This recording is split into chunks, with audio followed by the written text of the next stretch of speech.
here on the Backfist Customs Glitter channel. Today I'm going to show you how to do some acrylic blanks. I've got some clear acrylic blanks right here, and I'm going to show you two different techniques.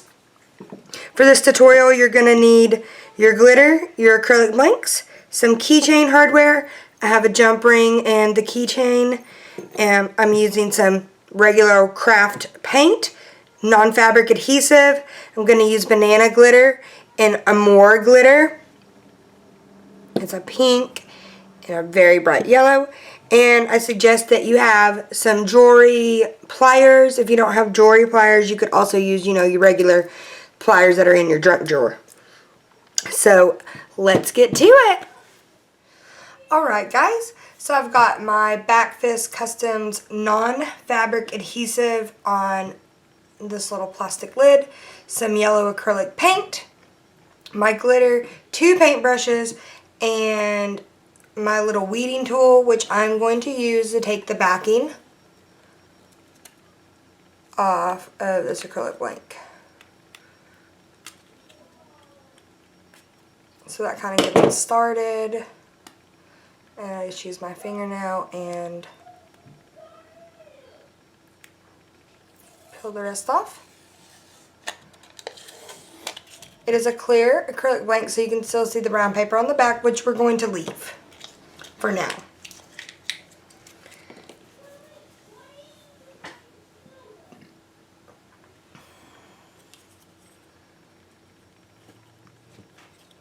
So I'm just going to paint it on there, very thin, even coat.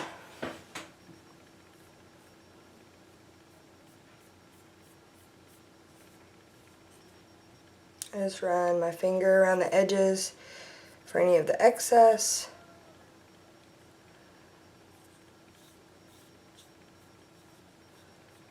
This glitter is pretty opaque, but if you were using a glitter that was not opaque, it was translucent, like a light pink or a coral or something like that, you would want to base coat it. So that's really all you need. It does not have to be perfect. And I have my heat gun over here, which I'm just going to hit it with my heat gun for about 10 seconds just to speed up this process.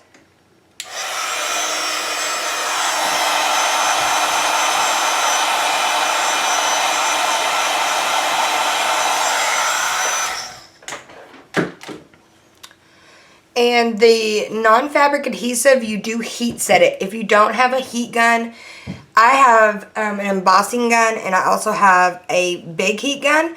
You can use a hairdryer. So now you're going to get your non-fabric adhesive, and you're just going to paint it right on top.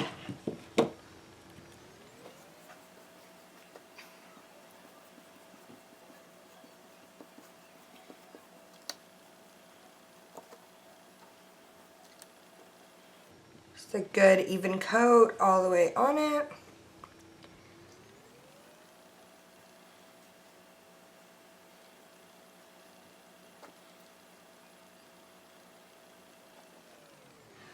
All right.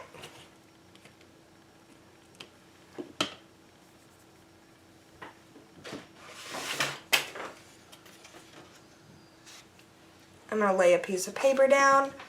So I'm going to take my glitter and I'm just going to sprinkle it on top.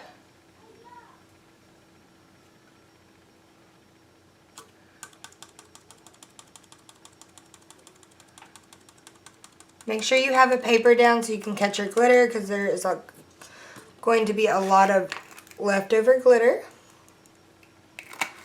I'm a heavy pourer. I pour a lot of glitter out.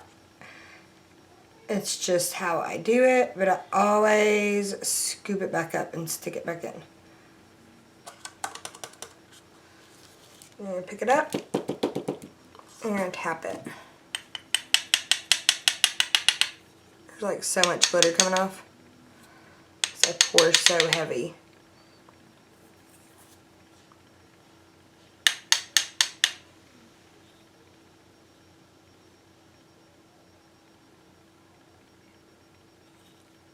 So now you have a nice even coat of glitter, and you're going to heat set it. I will show you that in a second. So you're going to make sure to put your glitter back in. I'm just putting it back in this container because I'm going to use it again in a minute. So you get your hairdryer or your embossing gun. I don't suggest using a regular size heat gun because the heat is a little too hot. And this will go over.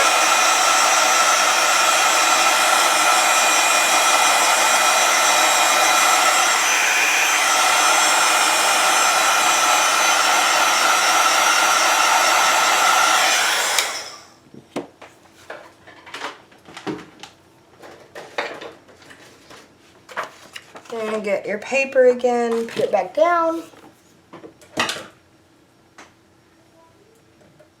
And you're going to get a dry paintbrush.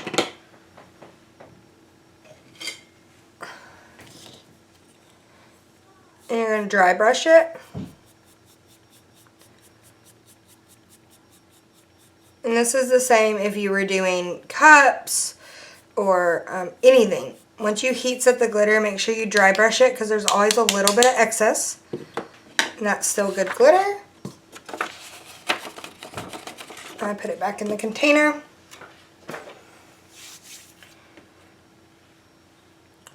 So it is completely glittered. And the next step is we're going to put a top layer of resin on top of it. Okay guys, so I have pre-mixed my resin up. One of these is going to be used for a clear coat for the yellow acrylic blank, and the other one I'm going to mix some glitter in with. And I have my acrylic blank here, and I've already taken off most of the paper, so I'm just going to continue to take the rest of the paper off. And I'm just sitting my acrylic blank on these little lids. These are like condiment lids, and I use the little cups to mix in sometimes. So I always end up keeping the lids because I use them for paint or to put something on, build it up. Alright, yes, I'm just letting my resin sit for a few minutes. That way the bubbles rise to the top. Got my handy lighter here and just going to pop them in the container. And I'm just going to pour some resin. Or epoxy. It's when I say resin, I mean epoxy. I just got used to saying the word resin because it's epoxy resin.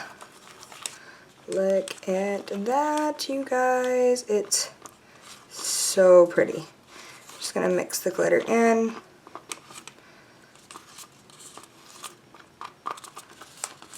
It is so pretty, you guys. This was a sub box glitter, I think. It's this one right here. It is almost like a holographic pink. It's very, very pretty. It's one of my favorites.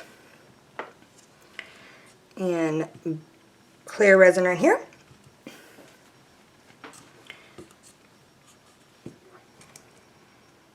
I'll hold it in my hand. So you are literally just going to put resin on top of the acrylic in the middle. Kind of make a circle with it. You're going to sit it down and you're just going to take your popsicle stick or your metal stir stick or your silicone stir stick, and you are just going to make sure it gets all over the edges.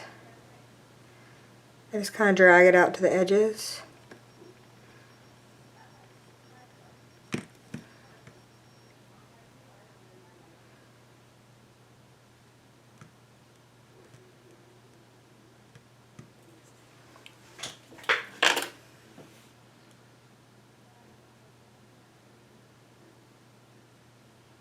And that's not near enough. I just add a little bit more at a time because I don't want it running all over the edges. So I just drag it out to the edge. If you don't know how to mix resin, go back on the channel and Megan has some videos about resin. So make sure you check those out. And also, what I'm doing here is the same thing I did in my shaker video, where I just pulled that dome layer out to the edge. If you haven't seen the shaker video, go back and watch it. It has a lot of great tips that you can use even if you don't do shakers.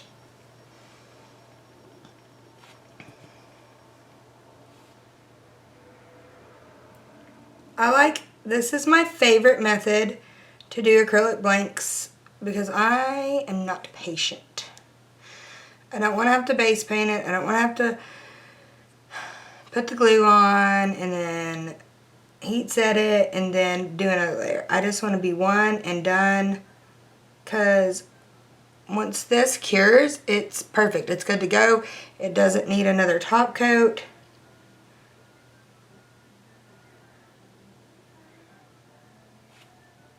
I don't recommend this particular technique for super translucent glitters, because translucent means see-through, and if you have a clear acrylic blank, it is going to be a little see-through. But you can buy colored acrylic if you know what color you need.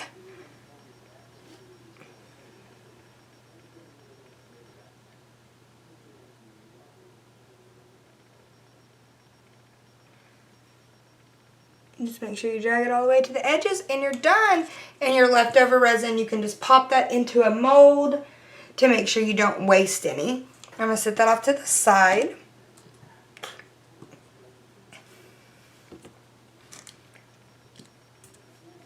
So for these two backpack tags, I actually mixed 40 milliliters of resin. It was way too much, but I would rather mix entirely too much resin than not enough resin. So on this one, I have clear resin in the cup, and I am just going to, again, pour in the middle. I know it's probably kind of hard to see on camera, but it goes from about right here to right here. And you're just going to drag it out.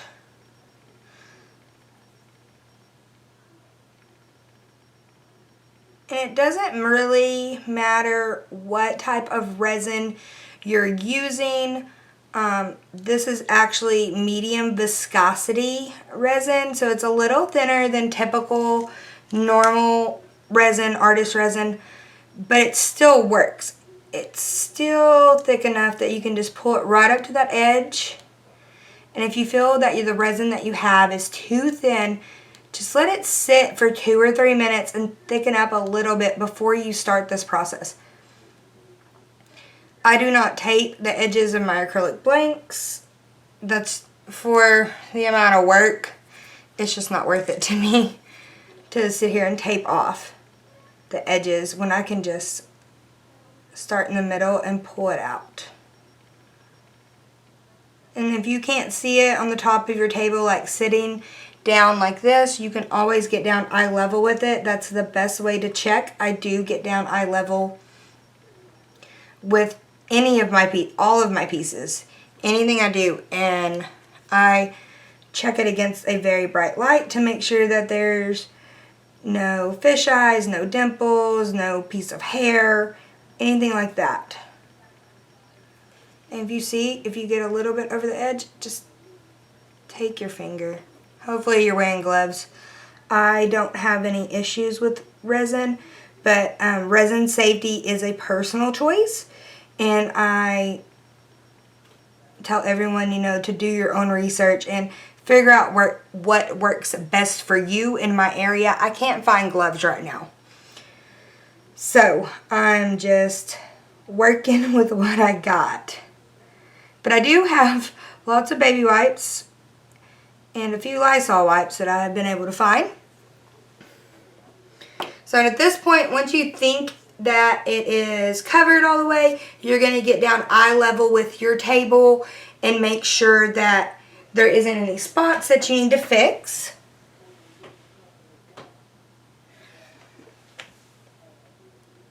And I do not see any. So at this point, I'm going to get my lighter back out and I'm just going to go over it to make sure if there's any bubbles on the top. Just very quickly. You don't want to burn the acrylic or the resin. Just kind of go over it real fast. And then you're just going to let that cure. So it's going to be about 12 to 24 hours depending on how fast your resin sets up and cures. A full cure is 72 hours. So just keep that in mind. If you're making something for a customer, make sure you let it cure for the full 72 hours. My kids don't go back to school for another week, so I've got plenty of time. And once it's cured, if you would like to add a decal to the top of it, you can go ahead and lay your vinyl right on top, and then repeat this process again if you want to seal that vinyl in under the epoxy resin. These, I'm not going to add decals to them. I'm just going to leave them the way they are. They just picked the colors that they wanted for their backpacks. So thank you so much for checking out this tutorial brought to you from Backfist Customs. If you haven't hit the subscribe button, please do that. Go back and check out the other videos on our channel. We have a wide range of things for y'all to check out. If you have any questions or comments, please drop them in the comments below. In the description box, it will have everything that I used linked for you guys. So I cannot wait to see what y'all make. Please tag us, tag Backfist Customs, or tag me, or tag Megan. Our artist information is in the description box below as well. And we will shout you out. So thanks. Have a great night.